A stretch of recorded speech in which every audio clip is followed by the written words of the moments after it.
அன்பான வாடிக்கையாளர்கள், நம்ம பைசல் ப்ராப்பர்ட்டிஸ் அருமையான ஒரு தோப்பு ஒன்று வந்துட்டு பார்த்துருங்க. ஒரு நல்ல ஒரு தோப்பு. எத்தனை சென்ட்னா? 63 சென்ட். தென்னெல்லாம் அழகாக இருக்குது பாருங்கள்.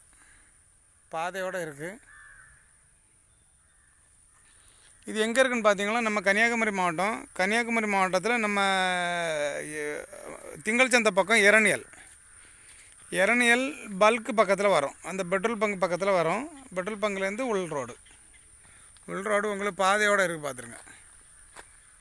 63 சென்ட். அருமையான தென்னெல்லாம் நல்லா காய்ச்சிட்டு இருக்கு பாருங்கள்.